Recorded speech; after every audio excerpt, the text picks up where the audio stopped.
इसने समझ लीजिए कि देखा, तमाम एलिगेशन लगाया ये विपणन प्रबंधक ने, संगठन के भाव को समझ लीजिए नज़रअंदाज करते हुए कहा कि आप लोगों ने इस तरीके से पहल किया, लेकिन उसने ये नहीं लिखा कि वाराणसी डिविजनल काउंसिल के बैनर के तहत आप अध्यक्ष के रूप में, महामंत्री के रूप में, या समझ लीजिए कि राष्ट्रीय कोषाध्यक्ष के रूप में आपने इस तरीके से पहल किया। तो ये व्यक्तिगत अभिकर्ता की लड़ाई थी कि कामन थी? ये संगठन के बैनर के तहत थी ना, तो संगठन के बैनर के तहत डिजिग्नेशन देते हुए लिखना चाहिए था ना। इसने नहीं लिखा, व्यक्तिगत कमजोर करने के लिए इनको संगठन से बाहर किया, और बाहर करने के बाद व्यक्तिगत रूप से संभालिया के पत्र दिया। तो उस पत्र का हम लोगों ने कड़े शब्दों में निंदा किया, ठीक है ना। ये पत्र हम लोगों ने दिया, उसको जवाब जो दिया तो कड़े शब्दों में हम लोगों ने निंदा किया।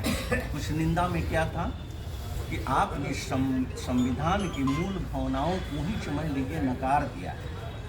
आपने संविधान को नकार करके अपनी नियमावली के अनुरूप अभिकर्ता कृत्यों का प्रदर्शन किया है, जो अभिकर्ता नियमावली 2017 की धारा 1 अभिकर्ता के कृत्य से संदर्भित है।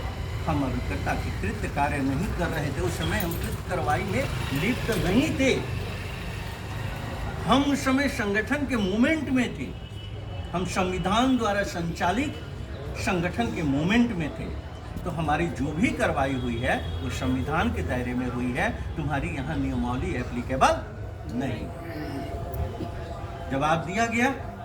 अब जवाब देने के बाद मैं आपको बताऊं कि उस पर इनका कोई कमेंट नहीं रहा, लेकिन अब तो कदम इनका आगे बढ़ गया था। अपनी प्रेस्टीज को देखना था, अपनी ईगो को सेटिस्फैक्शन इनको करना था। तो इन्होंने किया क्या कि व्यक्तिगत अभिकर्ताओं का सस्पेंशन किया, और सस्पेंशन